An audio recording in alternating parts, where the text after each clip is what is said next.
All right, on the webinar today, we are talking about how to set up your self-directed IRA or 401k to accelerate your multifamily portfolio. So for those of you who are maybe have had a prior job or a prior position somewhere and you built up a kind of nice nest egg inside of one of these retirement accounts, a lot of people don't realize it, but you can now actually self-direct or tell where you're going to invest that money. So you don't always have to have it with a Charles Schwab or some other type of custodian where they only want you to put it in the equities market. You can use a separate custodian to allow you to be able to direct where you want those monies to be invested. Now, there are some exclusions to it. There's some exceptions and things like that. You have certain things you have to be careful of, but if you work with your custodian, they will make sure that you follow those guidelines and then stay compliant, because that's what they're there for. That's what you have that custodian to do, is to make sure that you're putting that money where it needs to be placed, and you do it compliantly. So before we get started, for those of you who don't know who I am, I'm Dan Handford, one of the managing partners of a group called PassiveInvesting.com. So for those of you who are joining us live, I'll type it into the chat box here. You can go to the PassiveInvesting.com website. You can see our portfolio that we have built up. You can actually click on Meet the Team here at the top. And in the Meet the Team section, you will see my name listed here, Dan Handford. I'm one of the managing partners here. And you can watch this little short video, a few-minute clip there of my background and history. And then you can also see a little bit more about my history here. I am married. I have 4 children, 3 girls and a boy. They're all 10 and under. So I have a 10-year-old girl, an 8-year-old boy, a 4-year-old girl, and a 2-year-old girl. And we also have a standard poodle named Bella. So we have a very busy lifestyle, very busy household. But find out more information about us by clicking on that link there. And of course, if you're interested in joining us on one of our future properties, so maybe you have one of these retirement accounts that you want to start to put to work for you instead of having to always stick it in the stock market, you can go to PassiveInvesting.com. On the top right-hand corner of the page, you can see this little button here that says Join the Passive Investing Club. And there'll be a form that you can fill out right here. You fill this form out, and one of our team members will jump on a phone call with you and discuss your investment goals to make sure that you are a right fit for us in our group. So make sure you go there, fill that out. And then I also wanted to mention to you about the Multifamily Investor Nation Summit real quick here. So it's a live online virtual event. It's always been virtual. So I know a lot of you have been seeing a lot of these live in-person events being converted to virtual events, but ours is the best of the best. It is the primo event when it comes to multifamily investing. This isn't the first time we've done a virtual event. This is actually our 5th time doing this event. And it is an amazing event, and everybody around multifamily is going to be here at this event. So we have over 50 speakers, and we'll have over 500 attendees. And you want to be able to mark your calendar and go to this event. We do this every January as well as every June. So if you're watching this and it's after that time frame, go to the mfinsummit.com and you'll see the page for the next event that's coming up. That'll be in the next in line. So whether it be in January or June, we'll have those lined up. And you can also go to this page to see all of these speakers that we'll have that will be at this event. So pretty much everyone and anybody is going to be here when it comes to the Multifamily Investor Nation Summit. So make sure you go there and get your tickets now. All right, so let's talk about this. We talked about it already just a little bit, and just to give you a little bit of a time frame target, my goal is to spend about probably 10 or 15 minutes, maybe 20 minutes talking about this and going through some of the material here. And then I'll open it up for some questions and answers, because I know a lot of you might, as you're going through here, you might have some questions for us. And I'm more than happy and glad to be able to spend some time answering those questions for you. So the first thing here is what is a self-directed IRA or 401k? So we already talked about this earlier, but it's basically an IRA or a 401k from a former employer that will allow you to be able to move those funds to a third-party custodian, what they call a self-directed custodian, and you will be able to direct where you want those investments. So you can actually invest inside of these multifamily assets that we put together. You can also invest it in other types of assets as well, whether it be self-storage, mobile home parks, or other types of investments that you want to put it inside of. You can do that. Now, there are some restrictions, and we'll go over some of those restrictions here towards the end, just so you kind of know what are some of the high-level restrictions. And just as a quick disclaimer, I don't work for a custodian, an IRA custodian or anything like that. I am not a CPA. I'm not an attorney. This is all for educational purposes from information that I have gathered doing this on my own as well. So that's kind of what a self-directed IRA is. Now, some of you might be thinking, could I do this with my current employer? And chances are you will not be able to do that. So you have to wait. Usually you have to wait until after you have been let go, or you quit from your current employer. And then once those funds are available to you, then you can do that. But typically you are restricted when it comes to an existing employer from self-directing that account. Now it's always worth asking, because I have had some investors that have asked the question and they have been able to self-direct, even though they work for a current employer. They can just move a portion of those funds into the self-directed account. But it just is one of those questions that you would have to bring up to your HR department to get that further clarification as to whether or not you would be able to do that or not. So just make sure, if you're working for somebody right now, you ask those questions to be able to get that information clarified for you. So what types of assets can you invest in with your retirement funds?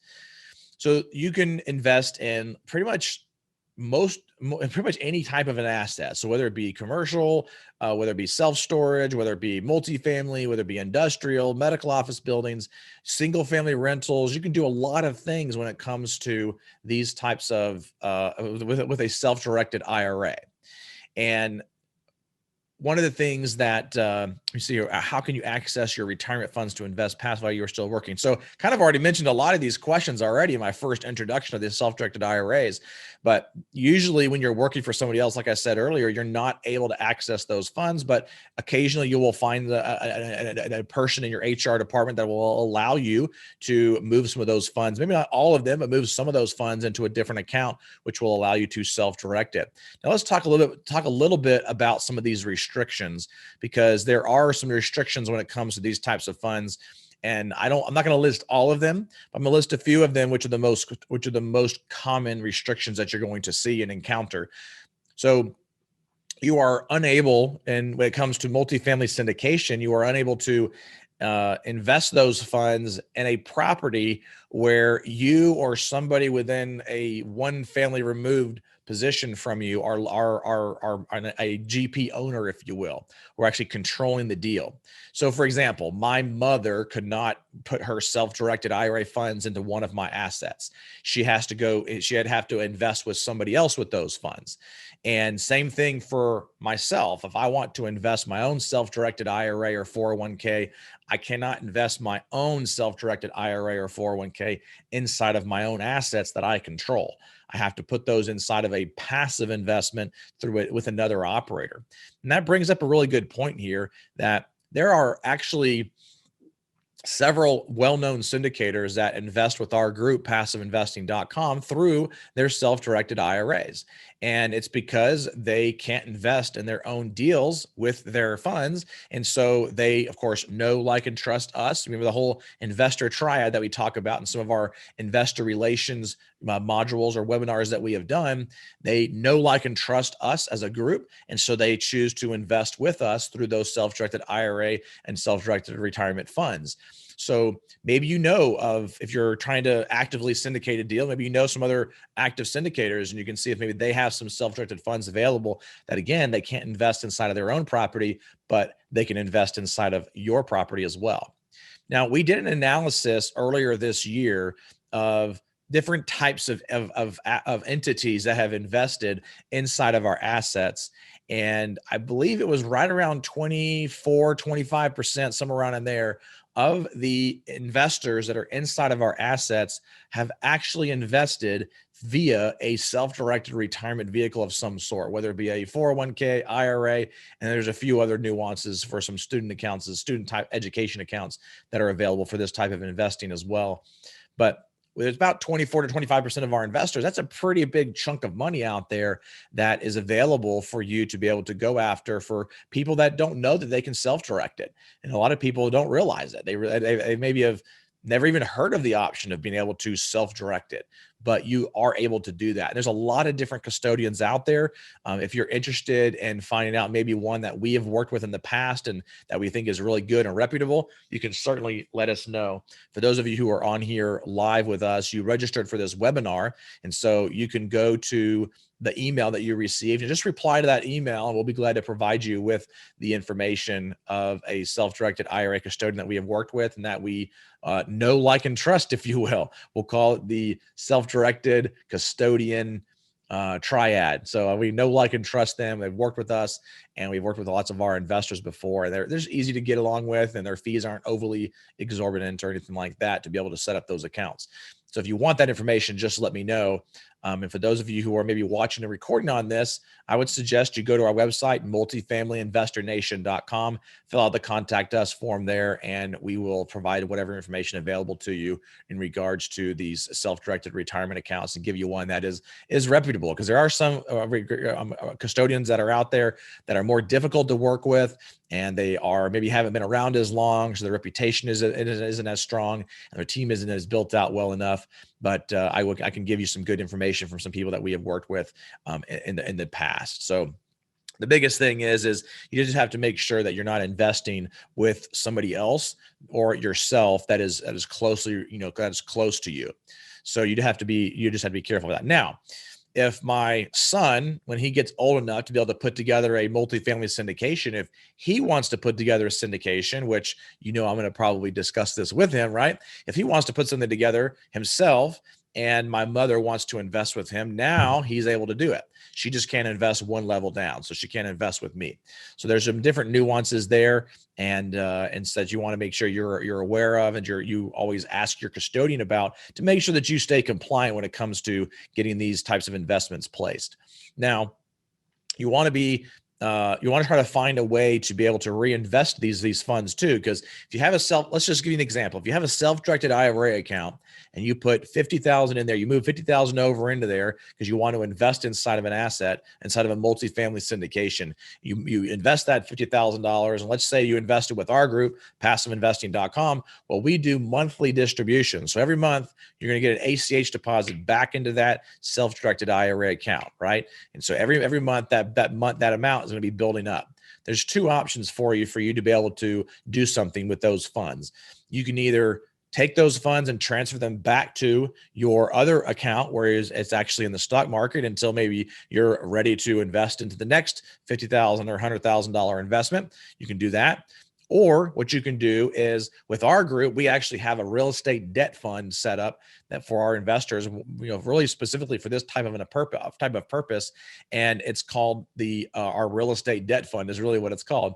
And so with that real estate debt fund, you can earn 6% interest on your money, and it has a 90-day liquidity option to it, which means you let us know within 90 days and you can pull your money back out. So instead of locking it up for 5 to 7 years, you can put those returns into that type of an investment vehicle and allow those returns to compound every single month, because there's monthly distributions that are available for that account. There's also some monthly compounding that is available for that as well. And for those of you who are joining us live, let me just give you some more information about this, because it's not something that's readily available for you to be able to just kind of go take a look at it or anything. But you can see here on your screen here, there's a URL up here if you wanted to take that URL and go to it. But for those of you who are joining us live, I'll type it into the chat box so you can take a look at it if you'd like, just so you can kind of see what it is and how we've structured it and how we've set it up. And basically what we're doing is, with this type of a fund, is we are investing these funds inside of different types. So we're providing loans, and we're a private lender or a hard money lender to different fix and flippers and rehabbers that want to be able to fix up a property, turn around and actually sell it for a profit. And we are their lending arm, if you will. And it allows us to be able to provide some funds available to them to be able to, continue to rehab projects and flip them, but it also provides an opportunity for our investors to be able to have some liquidity options to their funds instead of locking them up for a long period of time. So you can go to that website and find out more information about it, and if you have some further questions about it, feel free to go to our website, passiveinvesting.com, and join our passive investing club. And one of our team members can jump on a phone call with you to discuss this option with you to see if it's available. So those are kind of some different options that you can do to be able to use those funds when it comes to the retirement accounts that we're talking about here. So let me do this real quick. Let me open up some of these questions and we'll get the questions started here. All right. First question in here is, can you utilize the tax advantages of the depreciation within a self-directed IRA? So the only real benefit of the tax advantages, Jason, inside of a self-directed IRA is to really kind of offset some of the UBIT or the UDFI tax on there, which is not something we're going to get into on this webinar, but if you are leveraging inside your self-directed IRA, for example, when we buy an asset, we are using debt to be able to acquire that asset. You could be subject to that UDFI inside of a IRA, but the 401k doesn't actually have that. So it's not an issue there. But you can take advantage of them, but it's not as beneficial for you because you can't take the depreciation and use it personally. So you can't benefit from your IRA in that manner. So you don't really get to take the full benefits of that depreciation. Next question is can I use my self-directed IRA as a down payment on a seller-financed multifamily property? So it depends on how it's set up, Jeremy. So if you are using your self-directed IRA as a down payment, then you cannot personally benefit from it, right? So that's the thing you have to kind of think about. And it's a question that I would definitely ask your self-directed custodian to make sure that you are doing things the right way, because it depends on how things are structured and how things are set up. But you definitely want to make sure that you're doing that the right way, so you don't, ruin it, or not ruin, but invalidate those funds or cause you to have a tax event because of it as well. Let's see. Are you going to address self-directed 401ks, also known as solo 401ks? I have a solo 401k set up and the funds are held in Fidelity, and I was advised by mysolo401k.net. So yes, the 401ks are what we're talking about in this entire webinar, as well as the IRAs. And what you can do with those self-directed 401ks, which we can just call the solo 401ks, is you need to use a custodian other than Fidelity. So Fidelity, Charles Schwab, all of those, they will not allow you to be able to invest in these types of syndication deals because they are not usually PCAOA or PCOA accredited or verified. And so unless your syndication meets that, which I haven't seen one yet that does, then they will not usually allow you to be able to do that. So you do have to move those funds to a solo 401k custodian, whether it be this one that you mentioned here, or whether it be another one that, I can recommend to you as well. There's several of them that are out there. So good question there. Next question is, how does a syndicator maximize the use of the IRA on their own deals? So the question here is that because you own the self-directed IRA yourself, you are unable to benefit from it. So in your own deals, you cannot invest or use your self-directed IRA or 401k. And again, that's one of the reasons why I mentioned how other, syndication groups will invest in other syndication groups like ours at passiveinvesting.com, and they will use those funds in our group because they can't use them in their own group with their own deals that they control. Let's see.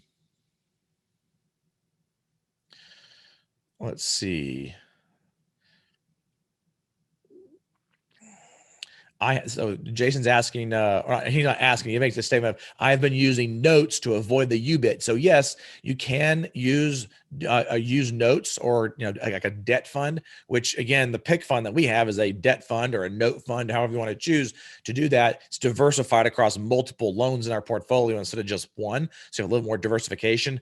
Obviously, you're going to probably make a little bit more money by trying to do your own private lending and things like that if you choose to do that. And that would allow you to be able to avoid that UBIT tax altogether for the IRA. So the 401k doesn't usually have that issue as all. So Teresa's asking, what is UBIT? UBIT stands for Unrealized Business Income Tax, I believe, something along those lines. And with that UBIT, you are not able. It is really only for the IRA, and it's standing not unrealized, but unrelated. I was just googling here real quick. Unrelated business income tax. And the unrelated business income tax is basically something that has been set up inside of the IRAs, that if you're using any type of debt to take advantage of being able to make additional funds or make additional money, then you get taxed on that. And that's that unrelated business income tax. And so obviously some of the depreciation can offset that, but you definitely have to keep track of that along the way. It's nothing that I would be too concerned about or too worried about, that it's not a huge factor when it comes to these types of investments, but you definitely want to be aware of it so that you actually know about it as well. Now, somebody else mentioned on here about Advanta IRA. So Advanta IRA is actually a good custodian that we have actually worked with before. So it's definitely somebody that we've worked with. And the name of the gentleman over there that we've worked with is actually Scott Maurer. Maurer, Scott Maurer. There's several other ones that are out there, but that is actually one that we do highly recommend that Renika is asking about, is Advanta IRA. And that is definitely one that you could use for your IRA, but also, even though it says Advanta IRA, they also do 401ks as well. So you can look them up, Advanta IRA, to find more information about them. Let's see. Can you give a few recommendations on solo 401k providers that do allow you to use money in syndications where you aren't a managing member? So that would be one of them, is that Advanta IRA. And I kind of already answered that ahead of time, but I know you asked that question after I had, or before I had answered that other question or mentioned Advanta IRA, but you can reach out to Advanta IRA and they can certainly help with that too. Let's see. One second here.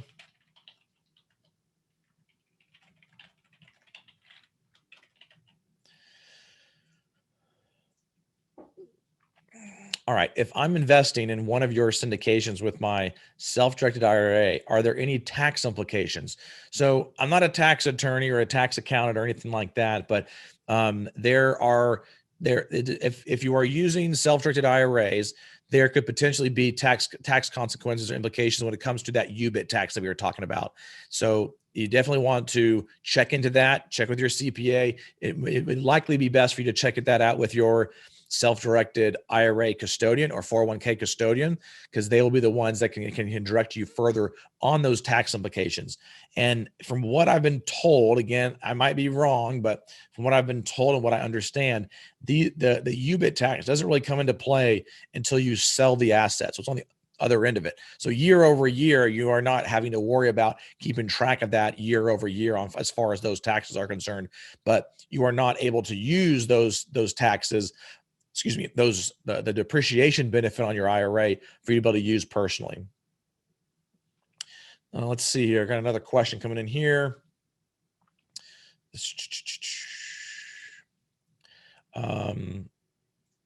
Let's see. All right.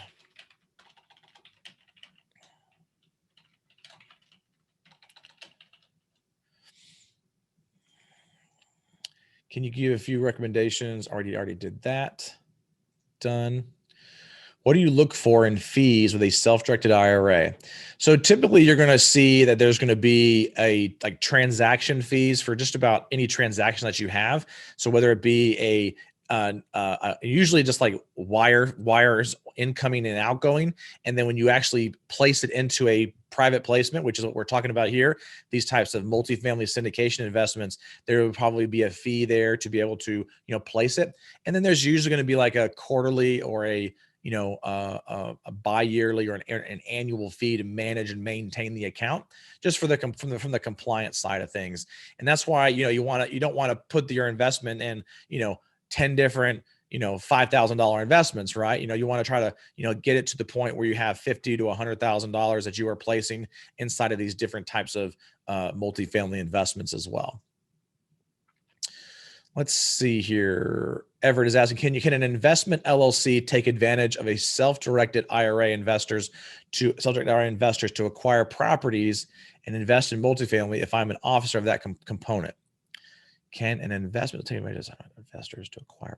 I'm not really sure I fully understand the question, Everett, but I think what you're asking is can an LLC that you created for an investment, can you use your own self-directed IRA if you are an officer of the company? No, you cannot. So if you are an officer of the company or you're a part of the managing partners of the investment LLC, then you cannot invest your own self-directed retirement funds into that type of an account.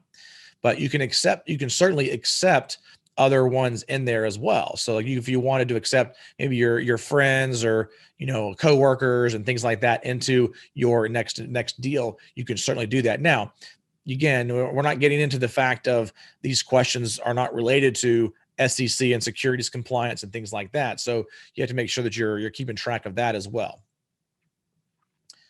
Ever heard of Mid-Atlantic IRA as a custodian? Yes, I have.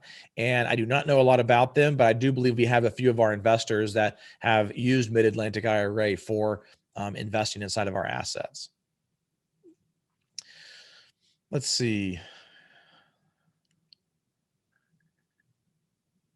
So here's a question. Nicole is asking, she says, I know this is not the topic, but curious to know what you think about just selling some of your Roth IRA investments and using that money to acquire a property yourself and not doing the self-directed approach. So that is another consideration. And that's one of those things that you need to sit down with your CPA and run some of those numbers to see which would be the best for you to be able to go ahead and take the hit now on the penalty, to be able to pull out your funds out of your self-directed retirement account, or leave those in the account and just put it inside of an LP investment somewhere. So you have to run that kind of math and that calculation to determine which would be the best option for you in your current situation. But you can certainly do that if you wanted to basically liquidate and pull out and get rid of your IRA instead of self-directing it, pull those funds out, pay the taxes and the penalty, and then be able to take those funds and reinvest them wherever you want inside of one of a property that you own. You can certainly do that. But again, I would highly recommend that you reach out to a CPA or a tax attorney to make sure that you go through all those different nuances and to make sure that you're doing it the right way.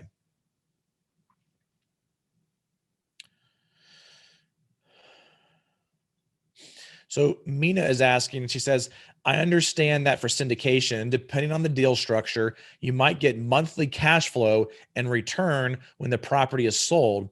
Where does that income go? Does it go back to your self-directed 401k or IRA? So the answer to that question is yes, that is correct. So if let's just say, I got this itch on my shoulder here. Sorry about that.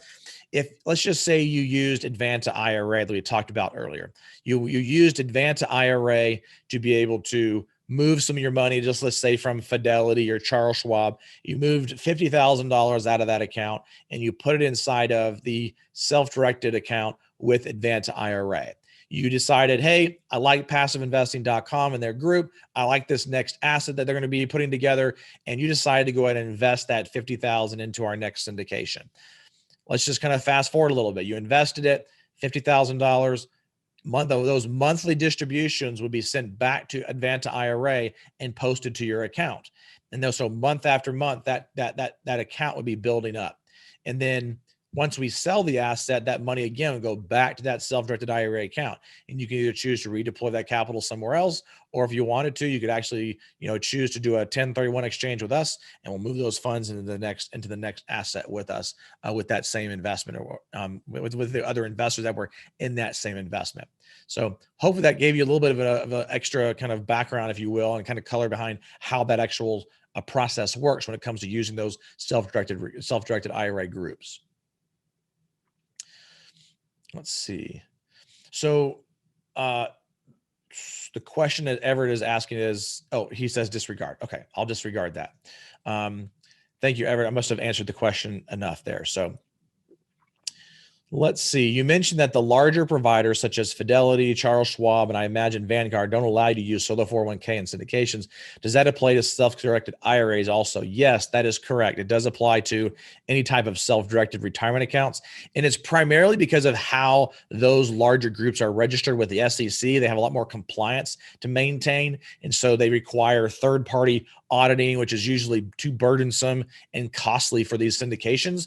And so those are not usually done. And so you just have to make sure that you move those funds. And it's not hard. You just contact Advanta IRA, set up a new account. They'll give you the wire instructions. You provide those wire instructions to, Charles Schwab, Fidelity, or Vanguard, or whoever your funds are with, and they will verify that it's going from IRA to IRA or 401k to 401k, and they can move those funds right over. So it's a pretty easy process and seamless process. The thing that takes the most time is that a lot of these groups will have, you might have to sell some securities first, like some of the stock market items, some of your stocks, to be able to liquidate them. That can take a few business days to get done, as far as releasing those funds out of the holding account, if you will, and things like that. So 3 to 5 business days in order to get that process started. So there's a couple of questions in here about the EQRP and a solo 401k. And I don't have a lot of detailed information when it comes to the EQRP, but I will tell you that there is a group out there, if you wanted to find out more information about the EQRP. Damian Lupo, if I can find his website here real quick, I'll give it to you. And somebody else is probably going to beat me to it. You can actually go to EQRP.co is what I think it actually is. EQRP.co. And he is, or you can actually just go to DamianLupo.com. I don't know, one of those two. EQRP.co. His website's going a little slow right now. So anyway, so I'll type into the chat box here. You can go to EQRP.co. He has a lot of good resources that is available to you when it comes to the EQRP option versus doing the when it comes to doing the 401ks as well. So I'll kind of show you the screen here. This is his website, EQRP.co. You can find out more information about him. And you can, get his book that he wrote on the QRP and things like that. There are some different nuances when it comes to this. So just make sure you go to this website and find out more information about the EQRP. It's primarily for people who own their own business or want to start their own business, and they have their own kind of separate entity created that you can create this type of an investment for. At least that's what my understanding is on it. I'm sure Damien will probably shoot me if I told him, if he heard that's the only thing I said about the EQRP, but you can certainly go to there and set that up with him or have a phone call with him about that. All right. Answered this one. Do you accept funds for your debt fund from outside syndicates? So the answer to that question is yes. So one of the reasons why we created this is because there's a lot of outside syndications that have a lot of not retirement funds. They have a lot of what I want to call reserve accounts, right? Have like operating reserves or CapEx reserves, and they can actually, instead of just putting that money into a money market account, they can move those funds into this type of an investment and start to grow that at the same time as well, while they're waiting to deploy that capital, because it is a short-term liquidity option there, so that they can actually be earning that 6% preferred return, but also being able to have that option to be able to pull their money out whenever they need to use it for CapEx draws or operating reserves and things like that. Let's see, what is the status with Equity Trust? I'm not really sure what the question is here, but Equity Trust is another group that we have worked with, and we have several of our investors that I believe have used Equity Trust as their custodian, as a third party custodian. I don't know a lot about them and their fees. I have never had a phone call with them or anything like that. Can you combine self-directed IRA funds with regular investment funds into a third party syndication? I would say that you can, that technically you should be able to do that, but there'll be some people that will tell you that you can't do that because you are mixing both your self-directed funds and your regular cash.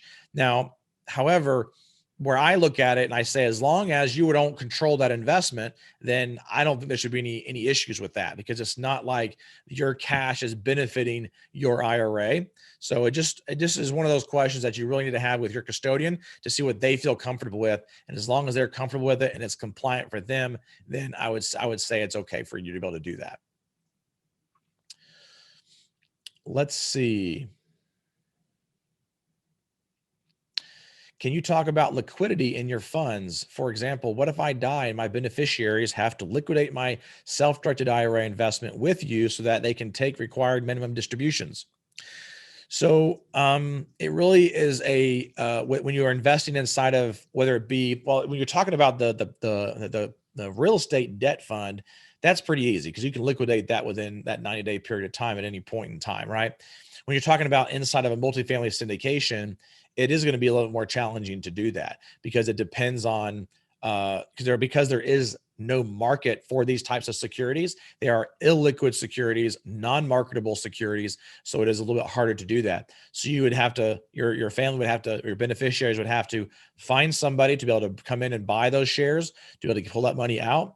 Or we would have to see if there's other investors that are already in the fund that would like to buy those shares out. And it's possible that you might have to, when you pull those funds out, or when you try to pull those funds out, they might have to sell them at a discount. So let's say you put in $100,000 investment, you held on to it for 3 years, you died. Well, they might have to sell those for, say, 90,000 or 95,000 or whatever the case may be, or they might be able to get a little bit more for that. It just depends on where the market is for it at that particular time, because there is no quote unquote actual market for these types of securities. But the chances of getting somebody to be able to buy them out are fairly good, but there's still no guarantee that you could actually liquidate those. So great question there. Let's see. Make sure I didn't miss any of these.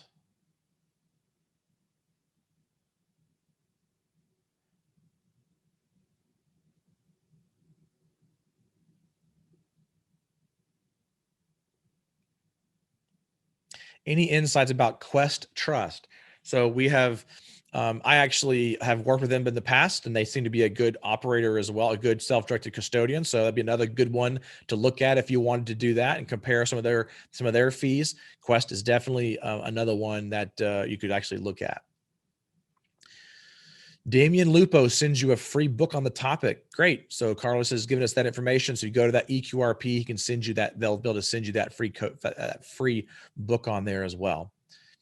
And looks like somebody else just registered for the summit. So thank you for doing that. Appreciate that. If you have not done it yet, make sure you go to mfinsummit.com and register for the next summit that's coming up in January 21st, 22nd, and 23rd. And looking forward to having you there. I'm going to take one last question here from Amanda, and then we'll go ahead and wrap it up for today and share the next topic for next week. So let me go ahead and read this question here. There. Can you explain more about how the 1031 works at exit to roll those funds into another investment property, and what are the rules on that? So when it comes to these self-directed IRA or 401k, these retirement funds, you don't really have to do a 1031 exchange, because all of those benefits from the taxes are caught up inside of the IRA. So you already get those benefits. So the 1031 doesn't really give you that much of a benefit. It just makes it so that you don't have to think about moving that investment and deciding which one, the next investment for it to go into. So when it comes time to be able to sell an asset, if that group that you have invested with, hopefully it's ours at passiveinvesting.com, but if you have not, or if you have not invested with us and there's another group and they have decided to 1031 into another asset, you should be able to have the option to be able to pull out, right? If you wanted to pull those funds out and keep them in your own and put them back into your self-directed IRA or 401k account, and then you can choose to be able to place those funds in other types of syndications, or maybe multiple syndications, depending on how much those profit proceeds were, as well as the return of your initial capital. But if you are 1031 exchanging, again, you don't really get the benefit from it because you already got the benefit from the taxes that are inside of the IRA, because those are non-taxable at that point anyway. And so you would just be able to 1031 exchange, move all those funds into that next asset, and things would just continue on like they were before, depending on that new investment that those funds were actually placed into. So great questions there. I want to thank each one of you for being here. Let me see if I can refresh my screen here. Oh, there we go. So we got Danny next week. Danny Randazzo, one of our managing partners at passiveinvesting.com, is going to be talking about how to quickly say yes or no to a multifamily investment opportunity. So make sure that you go to the website and register now. You can go to MFIN Summit, mfinsummit.com. I'll type it into the chat box for those of you who are on here live. You can go to excuse me, I'm getting way too far ahead of myself. So you cannot go to MFIN Summit to register for the next webinar. You can actually go to multifamilyinvestornation.com. You can see the URL up here /MFIN webinar. So I'll type it into the chat box, the proper link for you to register for next week's webinar. Going to multifamilyinvestornation.com /MFIN webinar. And if you have not registered yet, make sure you go to our website, multifamilyinvestornation.com, and register to be notified of some of our future webinars. And when there's a topic that you are aware, you are interested in, you can certainly join us for that next webinar. So I want to thank each one of you for being here. Looking forward to seeing you at the summit, and we'll see you here next week with Danny Randazzo on how to quickly say yes or no to multifamily investment opportunities.